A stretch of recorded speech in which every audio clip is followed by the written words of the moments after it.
Daun salam, daun kedong-dong. Cakep. Ditambah daun lajak. Cakep. Yang dengar salam, jawab dong. Jangan diam-diam aja. Siap? Siap. Semangat? Semangat. Coba dites. Assalamualaikum warahmatullahi wabarakatuh. Waalaikumsalam warahmatullahi wabarakatuh. Masih hangat goreng opak. Cakep. Siap, semangat, siap. Siap. Siap, kompak, siap. Siap. Coba tes lagi kompakannya. Assalamualaikum warahmatullahi wabarakatuh. Waalaikumsalam warahmatullahi wabarakatuh.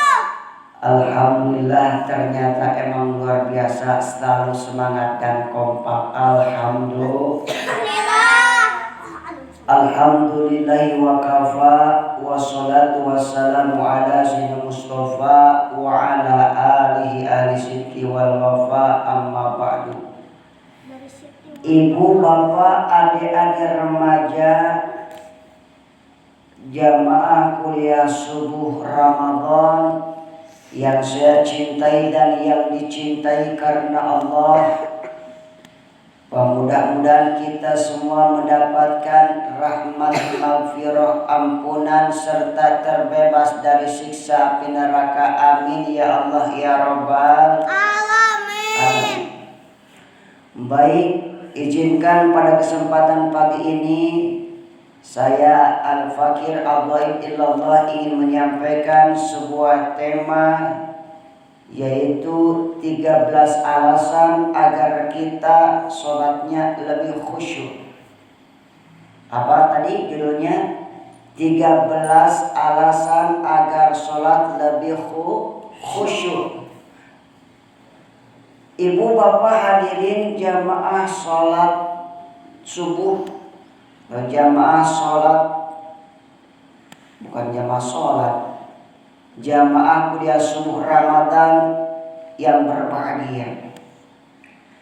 Dari banyak ibadah kita kepada Allah Subhanahu wa ta'ala, ada satu ibadah yang merupakan kunci dari seluruh ibadah dan amal yang lainnya, di mana kalau kita berhasil melakukannya maka akan terbuka ibadah atau amal yang lainnya. Kunci dari segala ibadah adalah apa? Sholat gitu loh. Amal yang pertama kali ditanya Allah pada seorang hamba di hari kiamat nanti adalah sholat gitu loh. Bila sholatnya dapat diterima, maka akan diterima seluruh amalnya. Dan bila sholatnya ditolak, maka tertolaklah seluruh amalnya. Pada kenyataannya, bagaimana amalan sholat kita pada umumnya? Ya seperti disabdakan oleh baginda Rasul, apa? Yaitu akan datang satu masa atas manusia, mereka melakukan sholat namun pada hakikatnya mereka tidak sholat. Nauzubillah.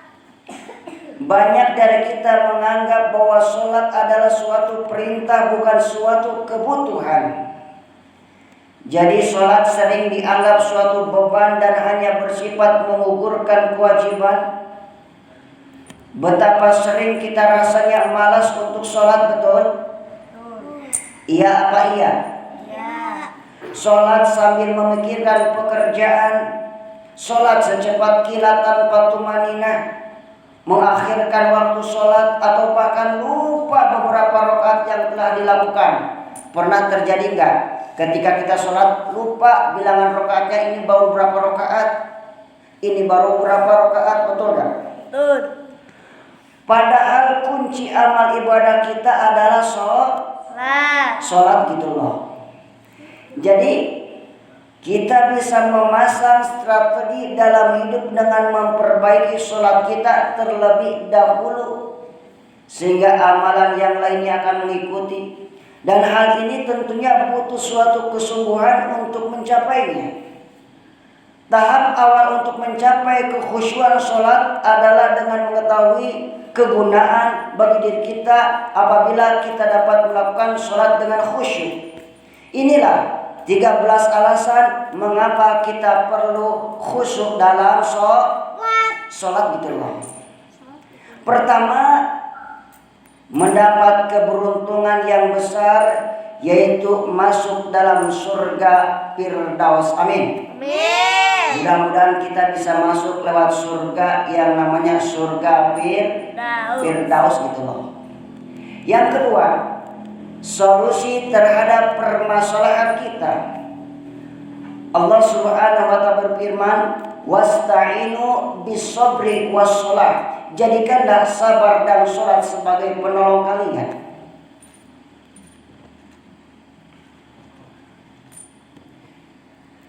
Bila ada problem dalam hidup, maka salatlah. Bila ada keinginan, maka salatlah. Bila akan marah, maka salatlah. Maka ketika akan bertemu dua kekuatan utama pada perang Badar, Rasulullah Shallallahu Alaihi Wasallam salat dan bermunajat kepada Allah Subhanahu Wa Taala. Untuk apa? Agar supaya diberi kemenangan dalam perang Badar. Dan yang ketiga, mencegah perbuatan keji dan munkar. Inna sholata tanha anil fahsya'i wal munkar. Sesungguhnya sholat itu dapat mencegah dari perbuatan keji dan munkar. Yang keempat, dapat melembutkan hati. Terkadang hati kita menjadi keras karena kesibukan dalam bekerja atau menghadapi masalah kehidupan. Dengan sholat yang khusyuk, hati menjadi lebih lunak karena kita berserah diri dan merendahkan di hadapan Allah Subhanahu wa Ta'ala. Yang keberapa sekarang? Yang kelima, yaitu memupuk kesabaran. Dengan sholat yang dilaksanakan dengan tumaninah, maka diperlukanlah waktu beberapa saat untuk sholat gitu loh. Tidak dengan tergesa-gesa atau terburu-buru. Hal ini akan memupuk rasa kesabaran kita. Yang keenam, menghapuskan dosa. Di dalam suatu hadis disebutkan bahwa dosa-dosa kecil kita akan dihapus di antara sholat 5 waktu. Tentu saja hal ini bila kita menghayati bacaan di dalam duduk di antara dua sujud, yaitu Rabbi firli dan wa'fu anni. Yang ketujuh, menyembuhkan penyakit. Di mana ada ungkapan dari Profesor M. Soleh dari Universitas Airlangga Surabaya telah meneliti bahwa sholat malam itu bisa meningkatkan imunitas tubuh kita.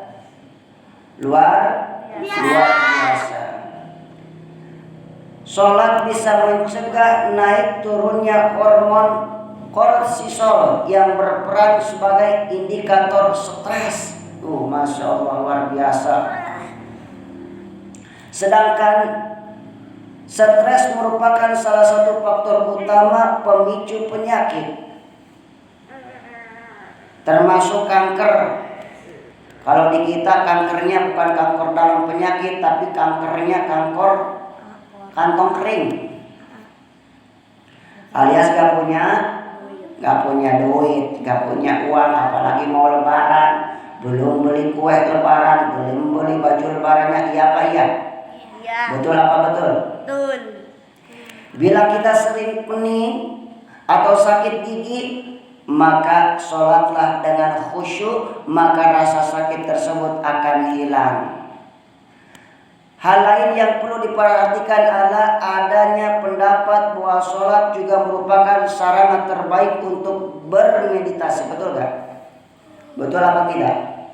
Betul. Yes or no? Yes. Yang kedelapan, menunggu-nunggu waktu sholat.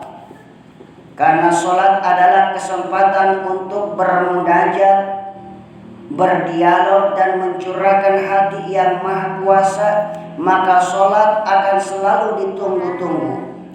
Pekerjaan rumah, pekerjaan rapat atau aktivitas lain akan diberhentikan menjelang 10-15 menit sebelum waktu sholat hingga memberi kesempatan untuk sholat gitu loh. Perasaan untuk menunggu waktu sholat adalah seperti seseorang perjaka yang menunggu waktu untuk bertemu dengan sang tercinta, sang kekasih, sang pujaan hati. Siapa dia? My is love. Wow. Yang ke-9, mempersiapkan sholat dengan sebaiknya. Karena kita merasa akan bertemu dengan yang maha agung, yaitu Allah Subhanahu wa ta'ala. Maka pakaian akan diperhatikan seperti baju koko, kopiahnya, sarungnya yang digunakan bersih. Betul gak? Betul tidak? Betul. Tidak lupa minyak wanginya. Ada minyak wangi kasturi, minyak misik, minyak rasa bau melati. Betul? Untuk apa? Untuk dipakai agar harum ketika bertemu dengan yang maha pencipta. Siapa dia? Allah Subhanahu Wa ta'ala. Yang keberapa sekarang? 10. Menangis dalam sholat. Artinya apa? Kesejukan di dalam sholat akan membawa hati untuk bersyukur dan memohon ampun kepada Allah Subhanahu Wa ta'ala. Tidak terasa air mata akan mengalir. Bahkan ketika sholat duhur di masjid atau sholat asar, maghrib, isya, subuh dan selainnya. Betul? Yang ke-11, merasa sedih ketika sholat akan selesai. Kenapa? Karena tertanam rasa ingin berlama-lama dengan yang maha pengasih, yaitu Allah Subhanahu Wa ta'ala. Ketika tasyahud akhir rasanya tidak ingin menyelesaikan sholat, ingin rasanya berlama-lama. Betul tidak? Betul. Jangan ada dusta di antara kita. Siap? Oke. Kadang-kadang kita ingin buru-buru, ingin cepat-cepat belanja ke pasar, buat aja tasbih, assalamualaikum, langsung kabur. Orang lain baca Allahumma antas salam, yang lain dia mah bacanya Allahumma lantas jalan, langsung berangkat ke pasar. Na'udzubillahi min. Yang keberapa sekarang? Yang ke-12. Merasakan nikmatnya sholat di masjid. Akan terasa suasana sholat di masjid lebih indah dibandingkan sholat di rumah. Betul? Betul tidak? Sehingga keinginan untuk sholat berjamaah di masjid akan selalu ada dan nampak. Maka tidak heran ketika sahabat Umar radhiyallahu anhu menjual kebunnya. Kenapa menjual kebunnya? Dikarenakan terlupa untuk sholat jamaah di masjid. Kenapa? Karena sibuk mengurus kebunnya. Masya Allah. Sekarang yang ke-13, yang terakhir. Tetap khusyuk dalam berzikir. Terkadang zikir yang kita lantunkan setelah sholat fardu hanya mengalir sebatas di mulut saja, tanpa penghayatan di dalam hati kita. Setelah sholat dengan khusyuk, maka khusyuan tersebut akan berlanjut hingga kita berzikir. Allahumma inni ala zikrika wa syukrika wa husnil ibadatika. Ya Allah, bantulah aku dalam mengingatmu dan bersyukur kepadamu dan perbaiki ibadahku. Ibu bapak hadirin jamaah kuliah subuh Ramadan yang selalu berbahagia. Inilah 13 alasan agar sholat lebih khusyuk. Mudah-mudahan ada manfaatnya walaupun singkat. Ini saja yang saya sampaikan pada kesempatan pagi ini. Baju putih sangatlah bersih, dibelinya dari pasar Cisaat. Cukup sekian dan terima kasih. Semoga bermanfaat. Wassalamualaikum warahmatullahi wabarakatuh. Waalaikumsalam.